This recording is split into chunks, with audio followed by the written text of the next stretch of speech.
Itu kan. Saya tar dulu. Speaker view. Ya, Pak Wawan, saya mulai dari pertanyaan pertama ya, untuk menjawab rasa penasaran teman-teman yang mungkin awam terkait dunia digital, apalagi berkaitan dengan komputasi, dan lebih detail tentang kuantum komputasi. Jadi, pertanyaan paling mendasar itu, apa sih yang dimaksud dengan kuantum komputasi, Pak? Kuantum komputasi itu awalnya pada mulai tahun 1920 sampai 1920 atau 1930-an, para fisikawan mengadakan riset fisika kuantum. Nah, itu riset fisika kuantum ini menarik karena itu melibatkan atom dan benda-benda kecil. Salah satu tokohnya adalah Erwin Schrödinger, Richard Feynman, dan lain-lain. Nah, kemudian hasil dari observasi sains mekanikal kuantum ini kata Feynman harus diimplementasi ke komputer. Jadi kuantum komputer ini adalah komputer yang tata jalannya berbasiskan fisika, terutama mekanika kuantum. Ada dua prinsip.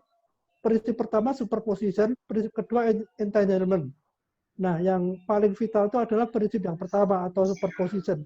Itu kalau komputer lama itu bisa memproses data binary 0 dan 1 itu bergantian. Kalau kuantum komputer bisa bersamaan. Istilahnya qubit. Jadi itu berkaitan dengan pertanyaan saya selanjutnya ya Pak. Berarti perbedaan kuantum komputasi dengan komputasi saat ini tuh seperti apa ya Pak? Ya itu tadi, kalau komputasi klasikal itu memproses data 0 dan 1 itu bergantian, nggak bisa harus bergantian, nggak bisa bersamaan. Nah, kemudian kuantum komputer ini bisa memproses data 0 dan 1 secara bersamaan, namanya qubit. Qubit itu diambil dari konsep superposition dari fisikawan Erwin Schrödinger. Dia melakukan eksperimen pikiran menarik. Waktu observasi mekanika kuantum, Schrödinger mencoba eksperimen pikiran. Dia membuat kandang, terus diisi kucing, dan diisi radiasi serta racun. Nah, terus box itu ditutup, kemudian kita akan berpikir, ini kucing akan mati kena racun atau kucing akan tetap hidup. Ini kan pilihannya satu, mati atau hidup. Nah, Schrödinger melakukan think out of the box atau berpikir lain. Bagaimana kalau kita berpikir dua-duanya terjadi? Akhirnya memang itu dirumuskan oleh Schrödinger menjadi suatu konsep namanya superposition dan sekarang digunakan oleh kuantum komputasi yang dinamakan qubit itu. 0 dan 1 bisa diproses bersamaan. Baik Pak. Untuk selanjutnya, kenapa jumlah qubit itu bukan jaminan terhadap kecepatan? Misalnya D-Wave sudah membuat quantum server dengan sekitar kurang lebih 1000 qubit. Namun Sycamore, Google dengan hanya menggunakan 5 qubit bisa menjadi quantum supremasi. Membuat quantum komputer ini sebenarnya masih sangat rumit. Terutama membuat qubit itu sangat sulit sekali dan rawan error, rawan noise, rawan interferensi, sehingga sering jadi kesalahan data, pemrosesan data. Makanya meskipun qubitnya banyak, kalau banyak errornya percuma. Lebih baik qubitnya sedikit, tapi akurat. Jadinya akan lebih cepat yang qubitnya sedikit, tapi lebih akurat daripada yang qubitnya banyak, tapi gampang terjadi error karena noise atau interference dari luar. Begitu ya Pak. Kalau masalah perbandingan Pak, bagaimana sih perbandingan kecepatan komputasi klasik saat ini dengan komputasi komputer yang di dalam pemecahan enkripsi? Kalau untuk kecepatan pemrosesan data ya, komputer klasik itu kuantum komputer itu untuk pemrosesan data kira-kira bisa 100 juta kali lipat daripada kuantum klasik. Kalau untuk memecahkan enkripsi, itu kuantum komputer hanya butuh waktu sekitar 200 detik atau 3 menit 20 detik, sedangkan komputer klasik butuh waktu 10.000 tahun. Lagian, dulu IBM pernah membuat Deep Blue untuk melawan bermain catur dengan Garry Kasparov. Superkomputer IBM hanya bisa mengerjakan kira-kira 100 juta proses per detik, sedangkan kuantum komputer bisa mengerjakan 1 triliun per detik. Terlalu jauh selisihnya. Jadi kuantum komputer itu bakal menggantikan komputasi klasik ya, Pak? Enggak, komputasi klasik tetap masih ada digunakan untuk PC, smartphone, laptop. Kuantum komputer itu setidaknya untuk cloud server yang paling ideal. Kalau terkait pengguna, Pak, kira-kira di masa sekarang atau di masa depan gitu, Pak, siapa saja yang sudah menggunakan dan yang akan menggunakan kuantum komputer ini, Pak? Sekarang hampir semua operator cloud provider sudah menggunakan, dari Google, Microsoft Azure, Amazon Braket, kemudian Aliyun punya Alibaba, D-Wave, IBM, itu sudah menyediakan layanan cloud berbasis kuantum. Salah satu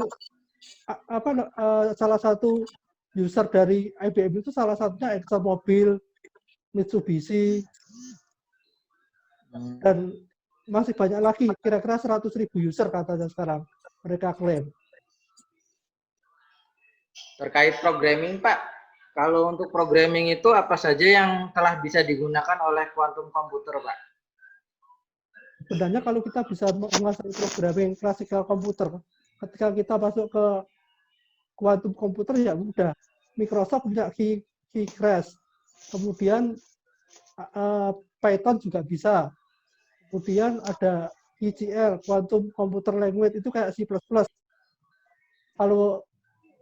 Kalau Rigetti pakai Forest, banyak sekali, macam-macam. Dan intinya kita nggak rugi untuk bisa belajar kuantum komputasi, kuantum programming ya. Karena kuantum programming tetap bisa jalan di komputer, kuantum komputer ataupun di klasikal komputer tapi pakai emulator. Jadi mengapa kuantum komputasi sangat penting? Karena di masa depan konsepnya semua hampir komputasi semuanya cloud. Device kita itu atau smartphone kita itu hanya isinya ROM dan RAM, tidak ada data, dan kemudian load operating system pun dari cloud. Jadinya cloud kalau nggak cepat ya nanti device kita juga akan berjalan secara lambat. Jadinya di masa depan karena semuanya cloud, maka dengan menggunakan quantum komputer, quantum server, maka bisa melayani customer jauh lebih banyak daripada klasikal komputer. Kalau terkait hacking sistem gimana, Pak? Mas, artinya akan lebih mudah dihack atau tidak, Pak? Dengan yang versi sekarang, Pak? Nah ini, kalau klasikal komputer itu gampang dihack sama quantum komputer. Tapi kalau quantum komputer itu unhackable, tidak bisa dihack. Security-nya namanya QKD, Quantum Key Distribution. Itu nggak bisa dihack itu. Ada contohnya nggak, Pak? Maksudnya? Aplikasi yang sebelum menggunakan quantum komputer di mana banyak kasus hack dan sekarang mereka sudah menggunakan quantum komputer, ada perbaikan gitu, Pak? Ada nggak, Pak? Yang kalau bakal ada kasus. Belum ya? Iya. Kasus ya. Oh, belum. Kalau terkait kan quantum itu ada dua juga ya, Pak, network dan internet. Yang dimaksud quantum network itu apa? Atau sama yang quantum internet itu apa, Pak? Quantum network atau sama, maksudnya sama.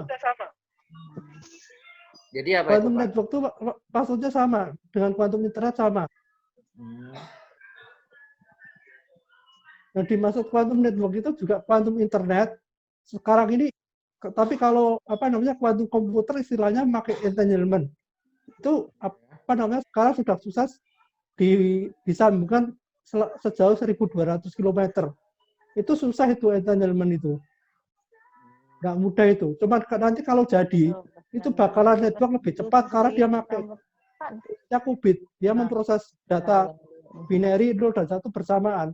Jadi router, terus repeater, itu semuanya nanti harus qubit semua, harus quantum semua.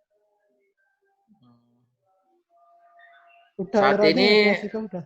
negara Hah? mana saja yang mengembangkan kuantum komputasi, Pak? Terutama Amerika Serikat ya.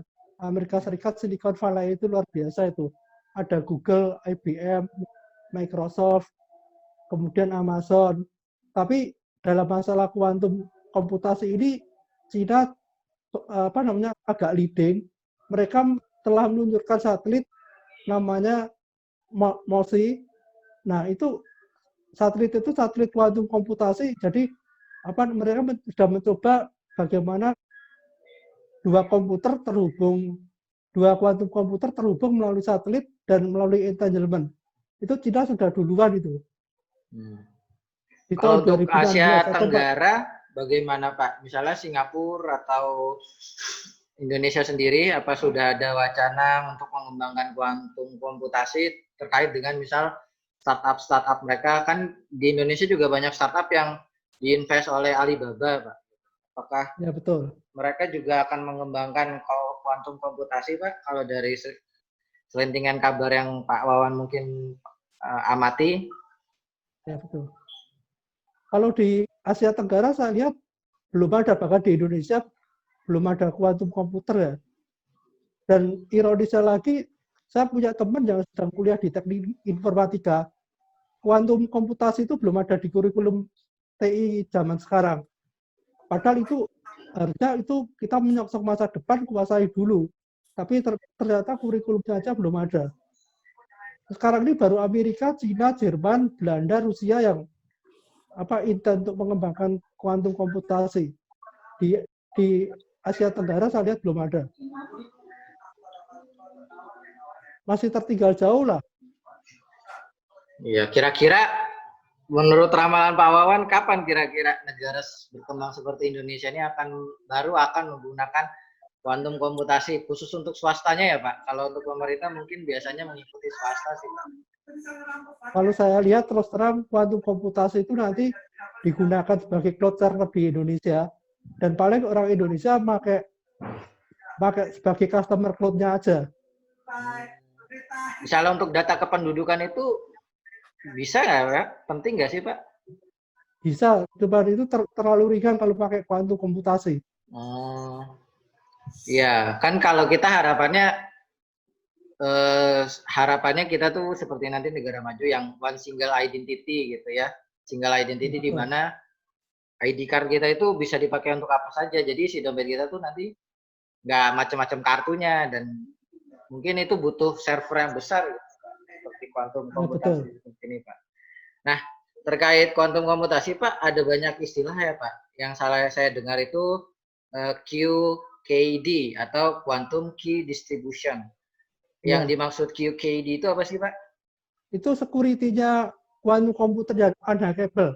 Belum bisa dihack sampai sekarang. Oh, kalau sistem Android itu apa ya namanya? Yang familiar sama kita itu apa ya kalau sistem enkripsi ya? Masa kurang tahu mana kalau Android.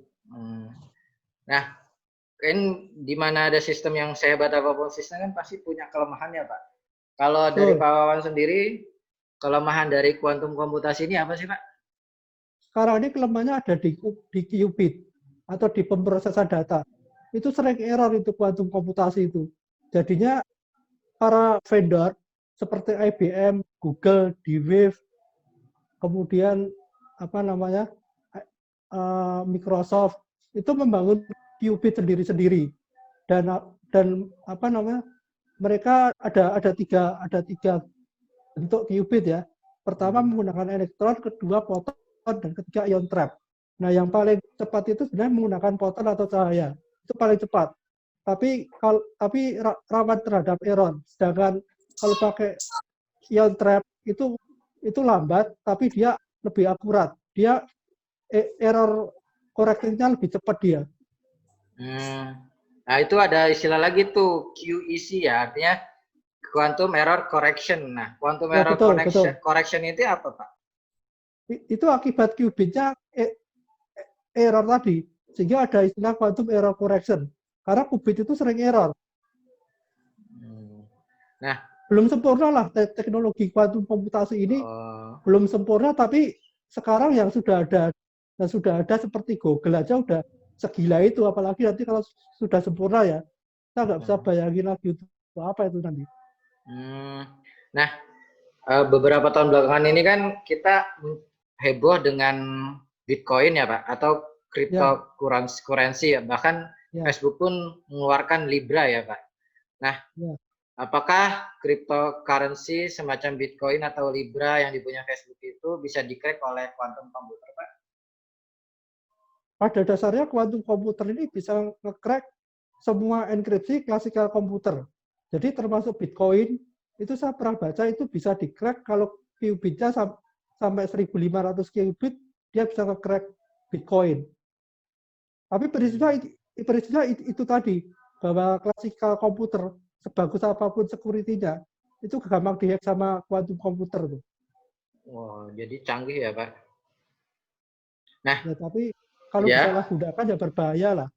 iya Pak. Nah, saat ini juga salah satu inovasi yang paling signifikan di bidang komputasi adalah terkait deduplikasi data ya Pak.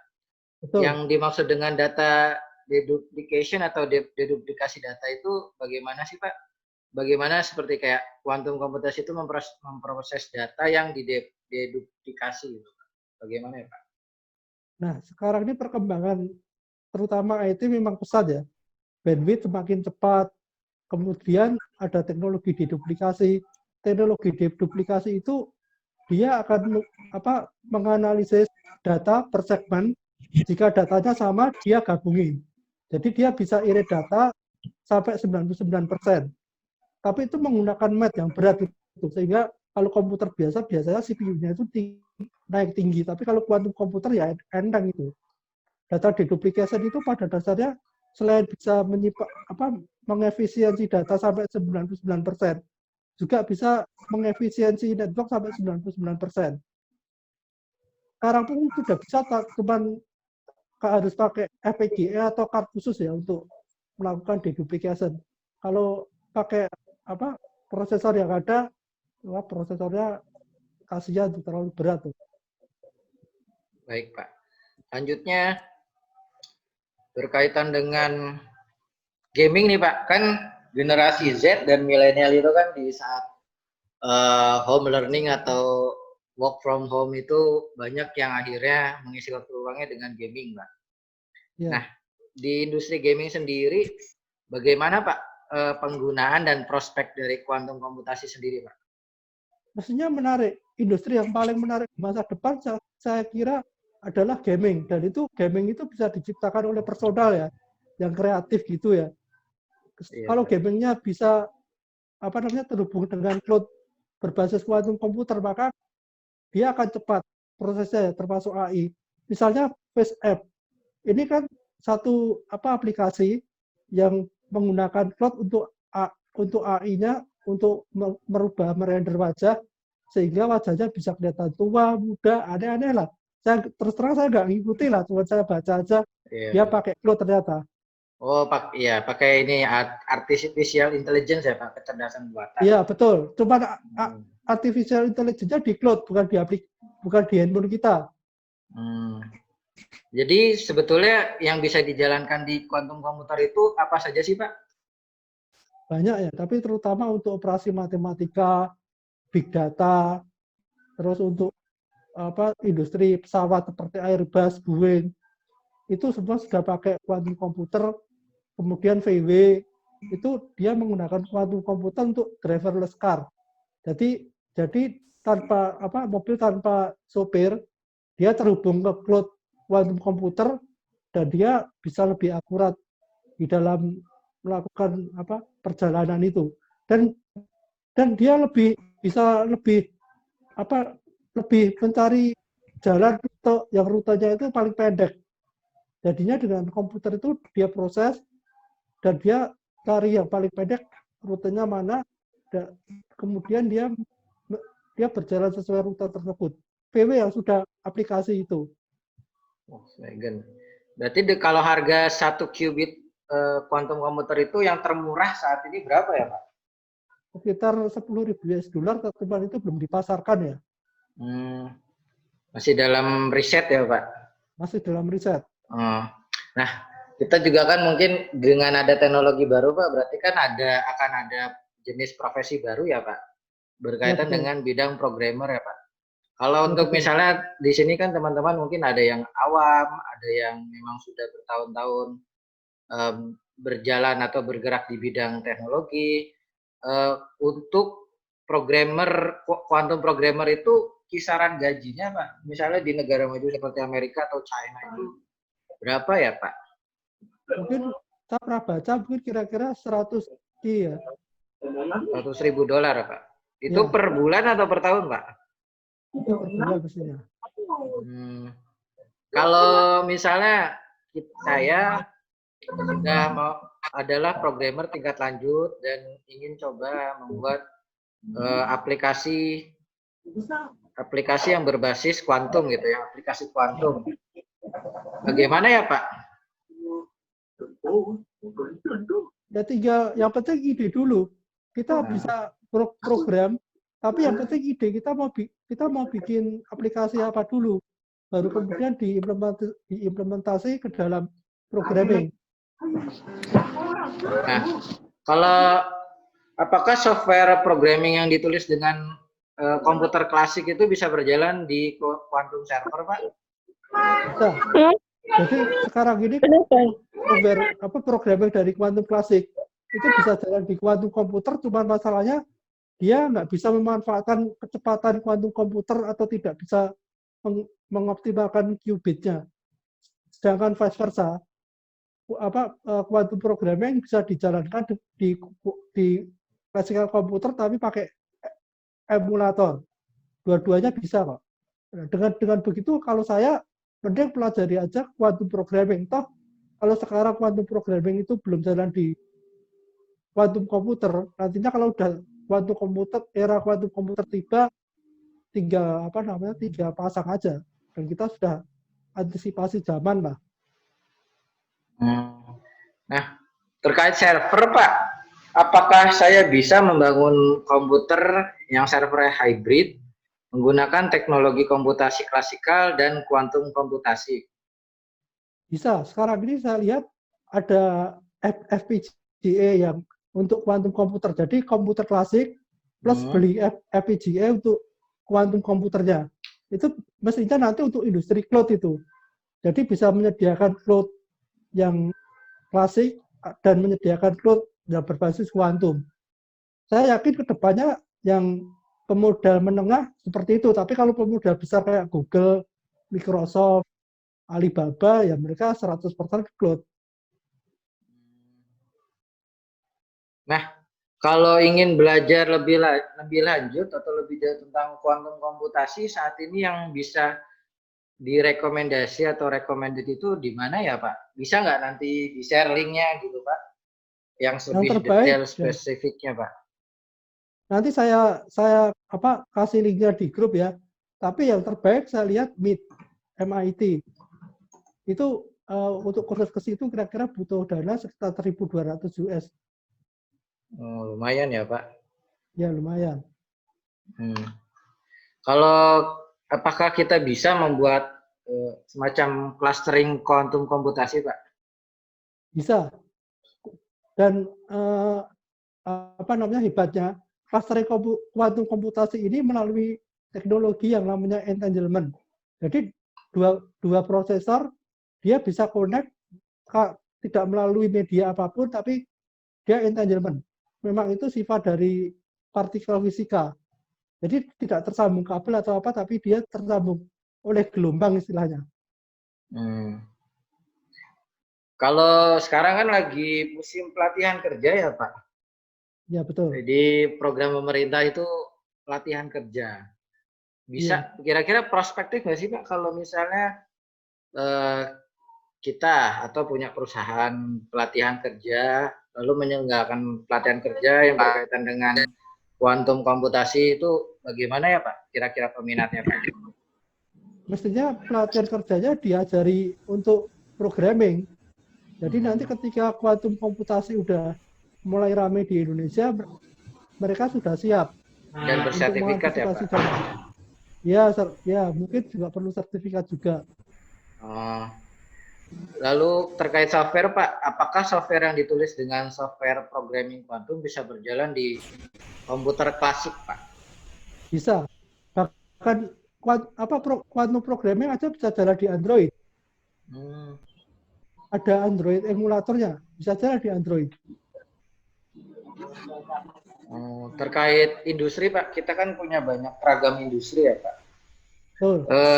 Kira-kira Pak, industri di bidang apa saja yang paling membutuhkan kuantum komputasi Pak? Paling butuh itu Pak? Paling butuh saya kira industri yang berat seperti Boeing, NASA, dan kemudian terutama mungkin yang paling utama adalah security, industri perbankan, keuangan, karena kelebihan paling utama dari quantum komputer ini selain kecepatan, yang paling utama adalah enkripsinya. Sampai sekarang mereka klaim bahwa enkripsi atau KD atau quantum key distribution itu nggak bisa dihack. Bagaimana WAN, One Accelerator jika menggunakan quantum komputer Pak? One accelerator itu pada dasarnya dia juga deduplikasi data, sehingga data yang dikirim ke internet atau ke network itu bisa jauh lebih sedikit atau bisa hebat sampai 99%, dan itu menggunakan MATH juga, sehingga kalau dikerjakan oleh kuantum komputasi ya bakalan cepat. Sangat cepat malah. Nah, tadi juga kita sempat menyinggung tentang kurikulum ya Pak? Ya betul. Di belakangan ini kan kita juga agak sedikit dijenuhkan dengan pembelajaran yang tidak di kelas atau bahkan mungkin jadi waktu yang paling buruk untuk siswa SMK karena mereka banyak beberapa jurusan yang harusnya membutuhkan praktek Pak untuk menguasai bidangnya. Nah, ya, betul. Terkait kuantum komputasi itu dari yang Pak Wawan amati apakah sudah masuk kurikulum SMK ya Pak? Dan kalau belum itu bagaimana ya Pak cara kita nih bersama-sama misalnya kita punya suatu saat punya forum atau sebuah lingkaran circle pertemanan, circle tentang membahas tentang kuantum komputasi itu bagaimana kita bisa sampai ke pemerintah sehingga pemerintah oke, kita bisa masuk ke SMK gitu. Bagaimana ya Pak? Saya punya teman, dia kuliah di teknik informatika, dia bilang kurikulum kuantum komputasi itu belum ada di kuliah teknik informatika. Jadi di Indonesia belum ada yang membuat kurikulum itu atau membuat kursus atau mungkin ini seminar pertama tentang kuantum komputasi ya. Nah, kalau saya sendiri menghadapi masalah kayak gitu, saya pilih mencari kursusan di luar atau mencari jalan solusi sendiri. Saya dulu kuliah teknik informatika tahun 1994, itu kurikulum juga nggak ada internet. Aneh kan? Kuliah TI tapi nggak ada internet. Akhirnya saya langganan internet sendiri. Saya solusikan seperti itu. Nah, kalau bagi mahasiswa TI, saya sarankan mending solusinya ya belajar ke luar negeri aja langsung. Jadi nanti kalau sudah tren, mereka udah siap. Nah, terkait juga dengan permasalahan ekonomi Pak, banyak sekarang perusahaan-perusahaan yang down karena mungkin cash flow-nya negatif begitu ya Pak. Ya, tapi betul. pasti kan di setiap krisis itu kan pasti muncul yang namanya orang kaya baru ya Pak. Ya, Yang betul. muncul setiap krisis gitu ya. Kita lihat belajar dari krisis 1928 sampai 2007 gitu ya. Lalu ada orang kaya baru yang muncul gitu Pak. Nah, kalau kita punya ide gitu untuk membangun perusahaan yang berbasis kuantum komputasi itu bagaimana cara terbaik menarik investor di masa pandemi seperti ini Pak? Mestinya idenya harus revolusioner dan sangat brilian. Kalau ide yang sangat brilian, biasanya investor datang sendiri. Meskipun ide itu sebenarnya nggak perlu harus pioner ya atau pertama kali lah. Sebagai contoh Gojek. Sebenarnya Gojek itu bukan pertama kali ya, cuma di Indonesia pertama kali. Tapi di luar negeri udah lumayan ada. Kalau vaksin Rusia yang seperti Gojek itu di Rusia berdiri tahun 2004 tuh malahan. Cuman Gojek ini saya lihat juga inovatif, kreatif. Mereka mengembangkan GoPay sehingga valuasi terbesarnya itu ada di GoPay bukan di Gojeknya. Kenapa Tencent, Google, Facebook barusan menyuntik Gojek yang sudah menjadi Dekakon. Itu PayPal. karena ya PayPal itu karena GoPay-nya. Yang paling valuable itu GoPay. Karena orang Indonesia juga banyak yang belum punya rekening bank dan transaksi cashless itu akan menjadi transaksi umum di masa depan. Di Cina kabarnya udah cashless semua ya. Mereka pakai WeChat sama Alipay. Nah, di Amazon sendiri ada Amazon Bracket, Pak. Amazon Bracket itu apa sih, Pak? Amazon Bracket itu untuk cloud computing yang berbasis server kuantum. Jadi kalau Amazon Web Service biasa, itu pakai classical komputer. Sedangkan untuk Amazon Bracket, itu dia menggunakan komputer kuantum dia. Dari yang saya pelajari baca-baca lagi ya Pak, ada lagi istilah lain Pak. Apa sih dari saya yang membaca, saya kurang mengerti gitu Pak. Kalau yang dimaksud dengan quantum virtual machine itu apa ya Pak? Oh itu, jadi kalau cloud itu memang menggunakan istilahnya virtual machine. Jadi satu hardware itu bisa dipakai sampai ribuan customer. Itu istilahnya pakai virtual machine. Nah kalau quantum istilahnya quantum virtual machine. Kalau terkait operating system Pak, operating system apa saja yang bisa dijalankan oleh quantum server Pak? Windows sama Linux dua-duanya bisa, tapi kayaknya Linux lebih bagus, kayaknya lebih familiar kayaknya. Karena quantum programming semua juga open source, baik Microsoft kemudian Qiskit dari IBM semua open source. Jadi kayaknya Linux akan lebih enak diinstal di quantum komputer. Itu ya Pak. Nah, loncat lagi sih Pak dari keingintahuan saya Pak. Ya siap. Banyak startup teknologi besar sudah berlomba-lomba menggunakan quantum komputer atau quantum server gitu ya. Tapi miliarder seperti Elon Musk ini kenapa ya Pak belum masuk gitu? Dengan Teslanya tuh belum masuk ke perlombaan kuantum Pak. Kenapa ya Pak? Sebenarnya ini memang menarik ini. Kenapa Tesla kok kenapa Elon Musk kok nggak masuk ke quantum komputer? Saya lihat Elon Musk lebih fokus mengembangkan SpaceX dan startup lainnya kayak Neuralink, SolarCity, Hyperloop. Nah, kalau mengembangkan quantum komputer, dia akan berhadapan dengan IBM, Google, Microsoft. Itu sangat berat. Kayaknya Elon Musk sadar dia nggak akan bisa menang kalau menghadapi IBM, Google, Microsoft. Tapi itu SpaceX itu nanti arahnya juga mau jualan akses internet lewat satelit itu nanti. Jadi bisa jadi nanti setelah SpaceX yang akan menerbangkan ratusan satelit di atas bumi, itu nanti bisa setelah terjadi Elon Musk juga mengembangkan quantum komputer bisa aja itu. Saat ini yang paling signifikan dalam menggunakan quantum komputer siapa ya Pak? Banyak, ada Airbus, kemudian Boeing, NASA, cloud provider juga ada Microsoft, Google, Amazon, Alibaba, IBM. Itu semua udah jalan itu. Kalau prospek pengembangan quantum komputer ke depannya kira-kira menurut Pak Wawan sebagai pengamat teknologi itu bagaimana ya Pak ke depannya Pak? Kedepannya akan semua nanti kalau saya lihat ya akan menggunakan quantum komputer sebagai cloud server dan kemudian kita hanya punya device yang ada ROM dan RAM, kemudian operating system juga dari cloud.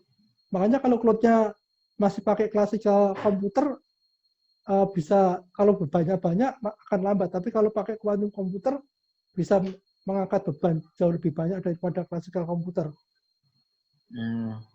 Kalau bisnis Pak, peluang bisnis apa saja yang bisa saya dapatkan? Misalnya saya pengusaha yang bergerak di bidang IT yang punya cukup modal gitu ya Pak. Nah, apa saja yang bisa saya dapatkan dengan quantum komputasi Pak? Peluang bisnisnya Pak?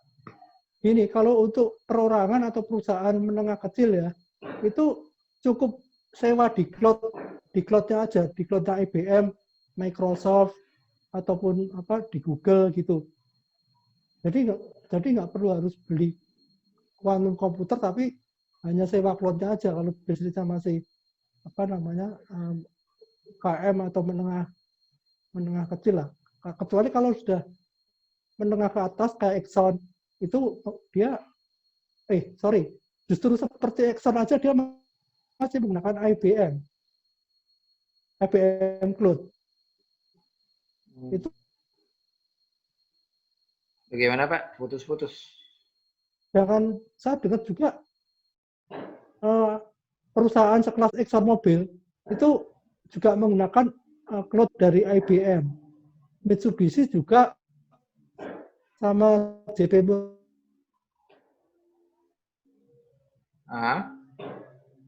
bukan membangun cloud sendiri.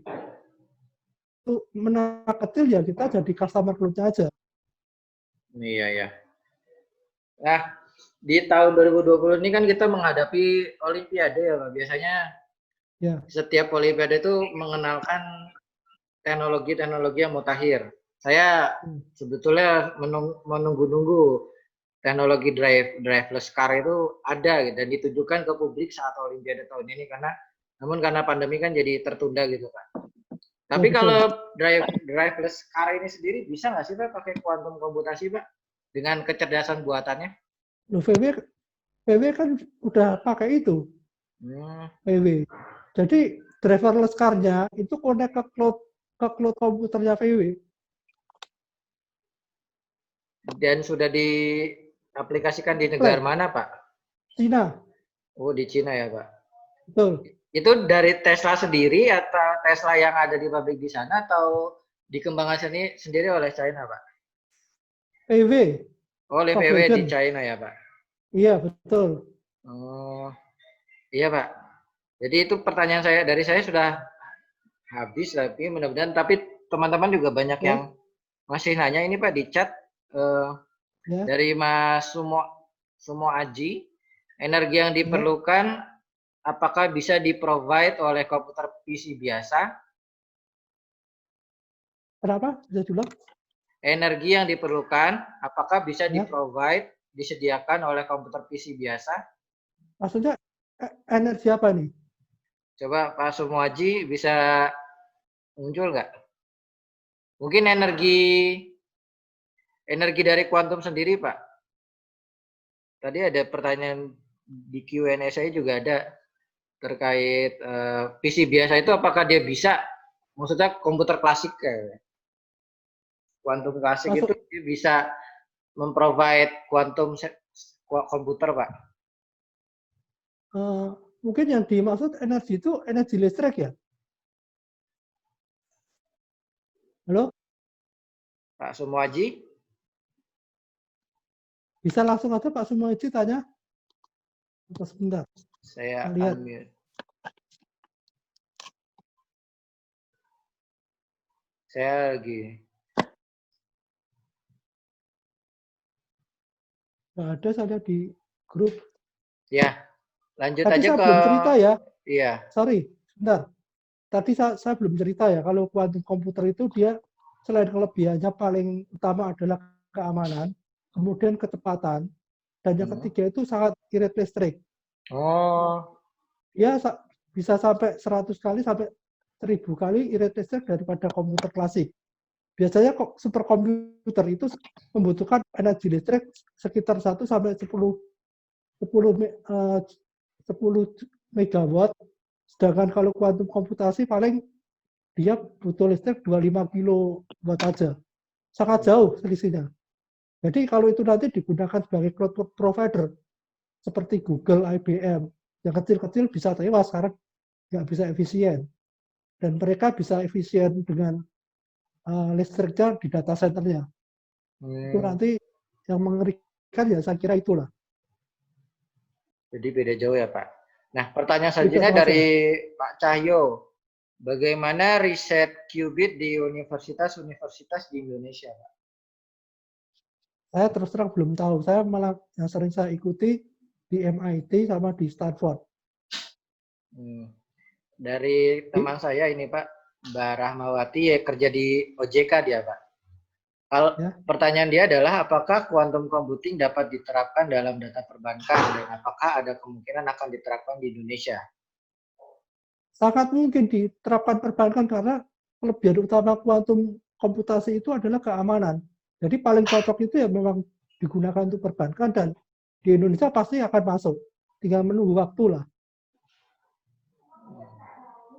Sekitar 3 tahun, 4 tahun, 3 tahun, 5 tahun ini paling kuantum komputer udah mulai masuk Indonesia. Gitu, Pak.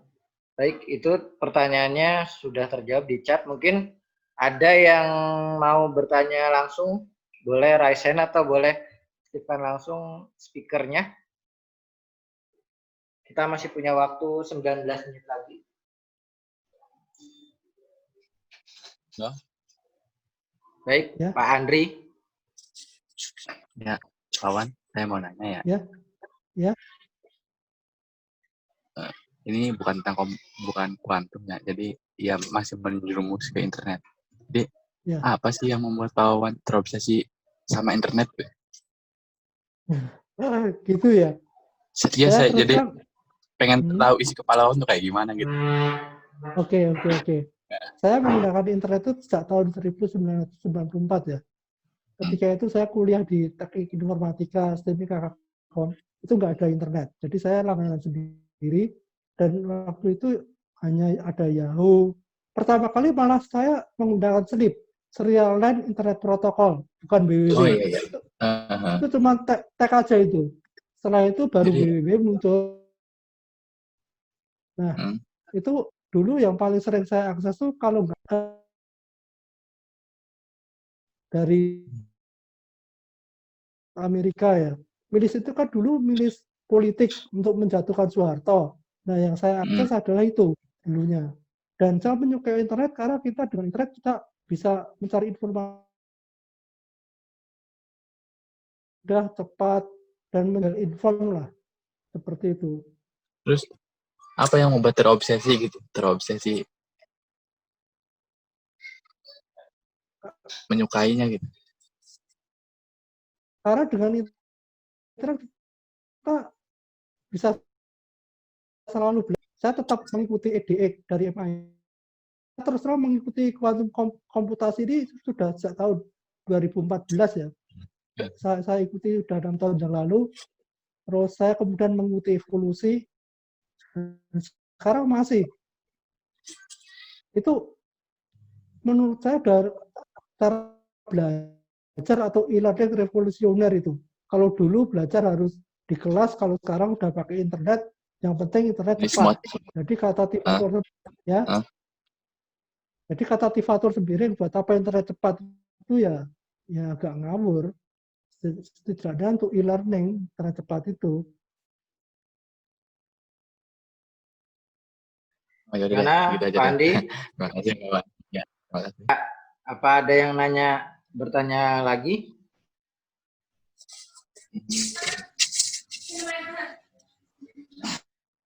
Saya mau bertanya. Ya, Mas Suherman, Pak Suherman. Iya. Kan kuantum komputer ini kan hal yang baru, terutama untuk di Indonesia. Nah, bagi kita yang sekarang sedang webinar saat ini, yang saat ini yang harus kita lakukan atau yang ke depan proses untuk kita itu quantum programmingnya, atau kita misalkan tadi karena perusahaan kita masih kecil menyewa ke IBM atau ke yang lainnya, nah itu bisa dikembangkan dijual atau di apa gitu ke orang lain gitu, atau seperti apa gitu yang awal yang harus kita persiapkan di Indonesia khususnya. Terima kasih. Terima kasih. Ya dengan adanya kuantum komputasi ini yang berbasis cloud, kita bisa bikin aplikasi yang entah itu nanti dipakai sendiri ataupun dijual ke orang. Tapi kelebihan kalau kuantum cloud servernya pakai kuantum, dia aksesnya akan cepat sekali. Kelebihannya itu ya. Ada beberapa program kok yang pakai quantum cloud, terutama di IBM. Yang paling laris saya lihat IBM. IBM kalau nggak salah dia gratisin cloud dengan kecepatan 1 qubit aja. 1 qubit ya digratisin sama IBM. Oh, iya. Terima kasih Pak atas jawabannya. Ya, sama-sama. Ya, apakah ada lagi? Kita masih punya waktu 15 menit.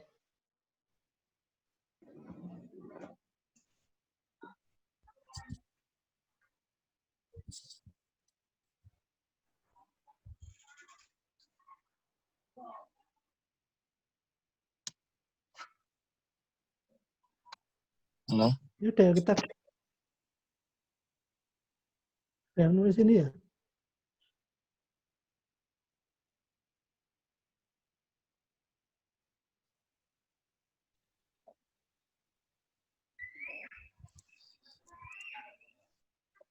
Ada yang nulis tag ya?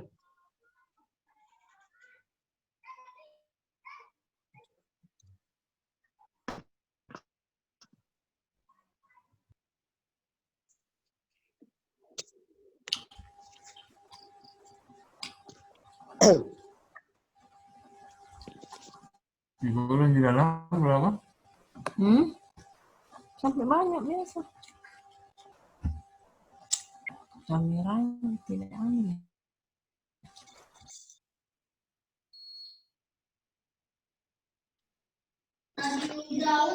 Itu ada apa ya? Kalau saya lihat masa depan digital apa namanya keuangan itu ya e-money, cashless society. Jadi kayak GoPay gitu, OVO itu seperti itu yang akan menguasai nantinya. Kalau di Cina WeChat sama Alipay ya. Nanti ke depan saya lihat seperti itu. Itu bisnis yang nanti luar biasa itu karena dia mengkolek kapital dia. Jadi kalau mau bikin aplikasi seperti GoPay gitu ya untuk e-payment itu bakalan masa depannya sangat bagus itu. Ini ada lagi, ya nggak kelihatan.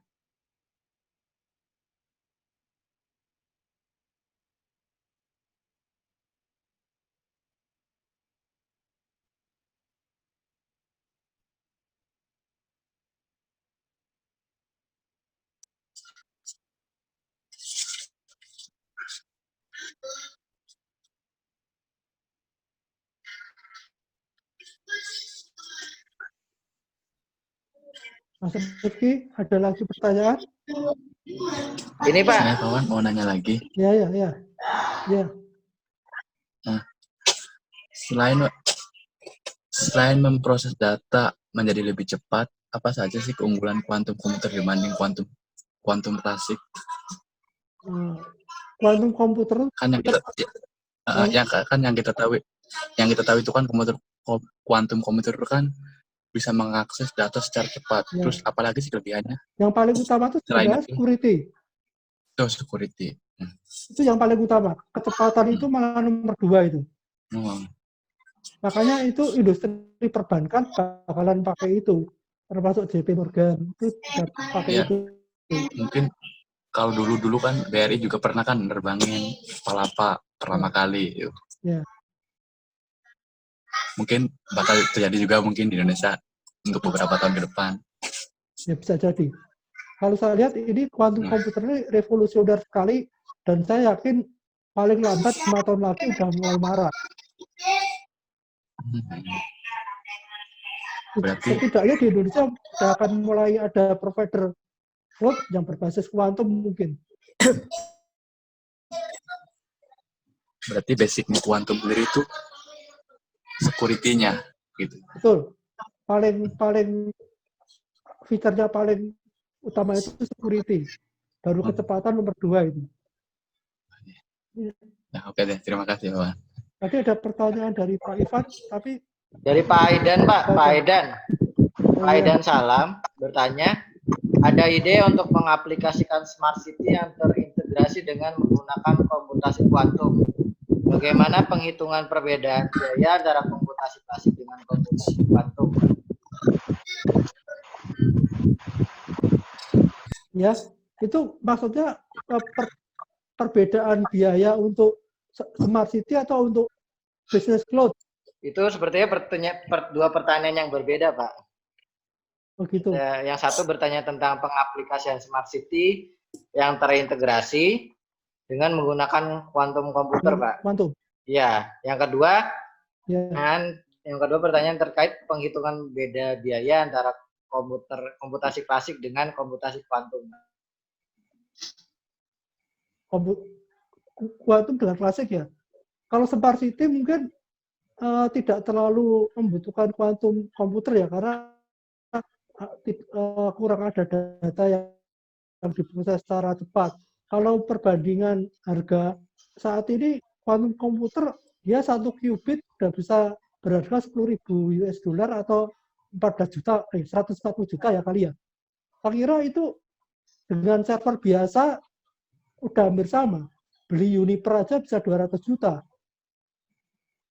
Jadi harganya pun sekarang hampir sama dengan komputer biasa, cuma kemampuannya lebih tinggi.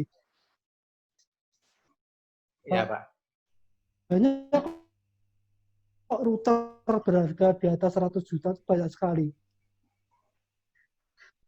Ya. Pertanyaan dari Pak Mirwan, Pak. Kalau quantum computing dapat mendeskripsi Bitcoin dengan cepat, berarti ke depannya keamanan komputer klasik bakal sangat-sangat rentan ya, Pak? Ya memang, itu konsekuensi dari adanya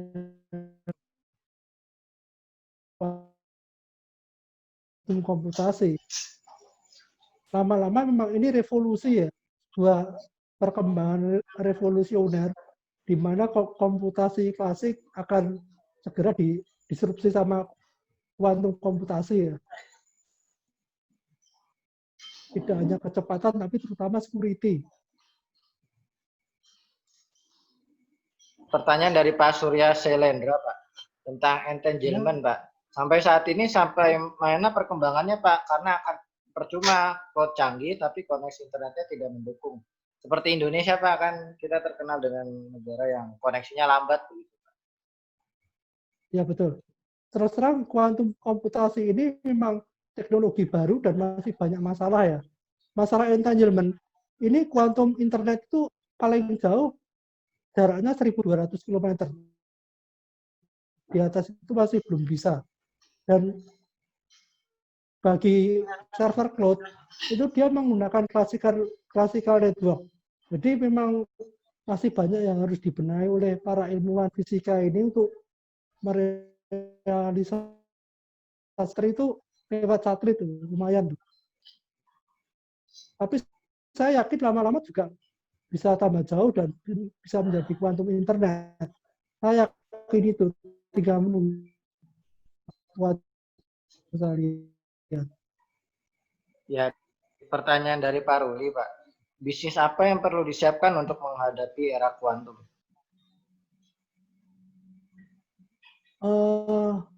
Semua bisnis justru malah jangan untuk menghadapi, malah menggunakan kuantum, terutama cloud-nya.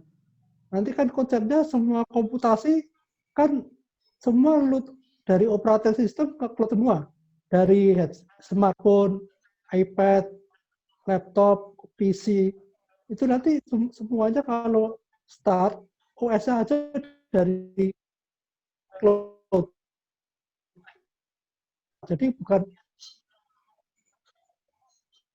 antisipasi cloud itu, bagaimana bisnis kita malah menggunakan keunggulan dari quantum komputer itu tadi.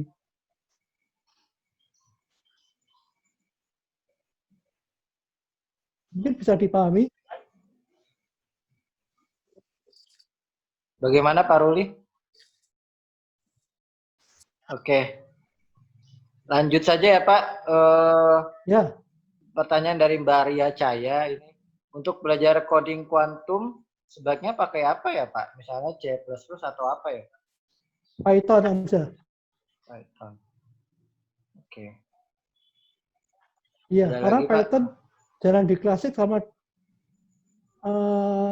dari Microsoft sih di Crash. Atau ya. QCL, Quantum Computer Language, itu juga Qiskit juga open source. Punya IBM itu Qiskit. Belajar Qiskit aja, karena IBM selama ini yang paling banyak usernya itu. Baik. Bu Mas atau Ibu Eka Nursida ini raise hand. Boleh dinyalakan mute-nya, audionya bisa di-unmute untuk bertanya. Atau ada yang ingin ditanyakan lagi?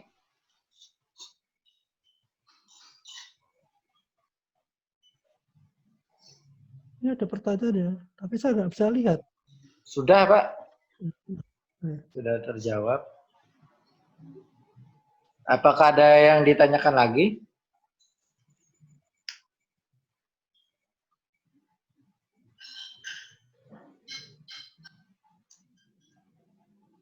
Nah, dari Pak Aidan Salam, Pak, pertanyaan lagi. Ya. Pertanyaan dasar tentang superposisi, Pak. Bagaimana Ya, komputasi kuantum menjadi sistem yang stabil, sedangkan superposisi sendiri pada dasarnya paradoks, gitu, Pak.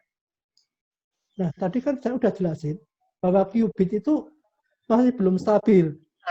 Masih banyak masalahnya dan sering terjadi error, kena noisy atau interference. Jadinya setiap pengembang seperti Google, Microsoft,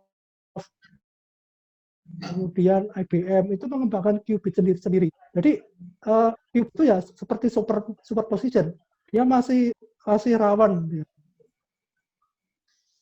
masih agak rawan. Tapi itu kalau digunakan untuk perhitungan yang rumit ya. Tapi kalau untuk perhitungan yang tidak terlalu rumit seperti sebagai cloud komputasi ya dia akan gampang aja. Tapi untuk perhitungan rumit itu qubit masih punya kelemahan seperti superposition.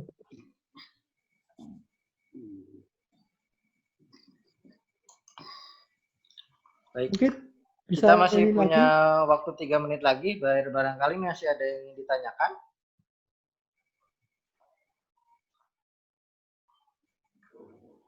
Untuk pembahasan lanjutan terkait kuantum komputasi, pembahasannya seperti apa ya, Pak, selanjutnya, Pak?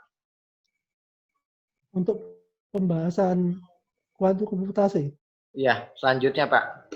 Lebih baik di grup aja. Lebih baik di grup, jadi Mas Rifki udah benar membangun webinar sama grup, sehingga dengan webinar ini bisa dilanjut di grup dan bisa diskusi di grup. Kita sama-sama belajar di grup lah. Mungkin saya juga ketinggalan berita bisa juga, makanya kita sama-sama di grup itu untuk belajar dan saling sharing informasi tentang kuantum komputer. Baik, Pak. Dari Mas Rahmat Aprilian, kita tahu semua sistem pasti punya backdoor atau bisa diretas. Bagaimana agar digital payment ini bisa aman ke depannya? Karena masih ada beberapa kalangan di bidang IT yang mengkhawatirkan hal demikian jika digital payment tidak ditopang dengan aset fisik. Yang beberapa minggu yang lalu itu banyak ada website yang memampang email-email apa saja yang sudah diretas di situs-situs e-commerce, Pak. Jadi memang security ini jadi isu yang paling besar gitu ya di era digital ini, Pak. Bagaimana ya, Pak? Ya, selama menggunakan klasikan komputer, resikonya adalah itu, gampang diretas. Selama masih menggunakan klasikan komputer. Ya, ini lebih baik menggunakan cloud dari kuantum komputer aja daripada menggunakan klasikal.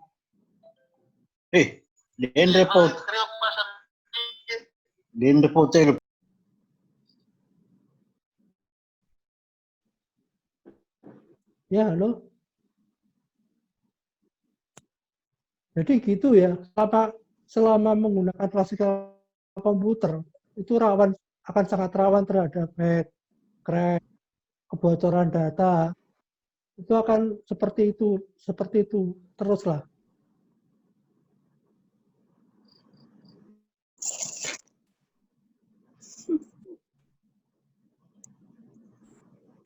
Mas Rifki, ada pertanyaan lagi?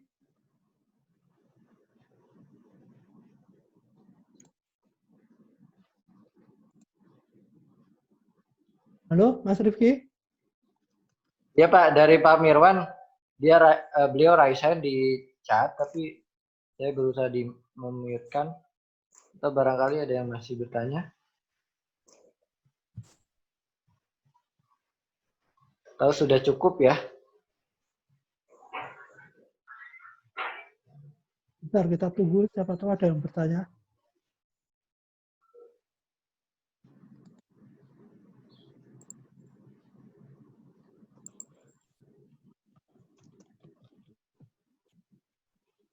Cukup sepertinya Pak, sudah jam 8 juga. Oke. Baik. Selanjutnya kita lanjutkan di grup aja ya kalau mau diskusi. Ya Pak. Ya. Nah, baik, terima kasih teman-teman para peserta webinar malam ini yang membahas tentang kuantum komputer. Banyak sekali yang kita pelajari, dan barangkali untuk teman-teman yang awam mungkin bisa belajar dengan lebih intens lagi di grup atau bisa bertanya langsung dengan Pak Wawan gitu ya. Terima kasih, selamat malam. Wabillahi taufiq wal hidayah. Wassalamualaikum warahmatullahi wabarakatuh.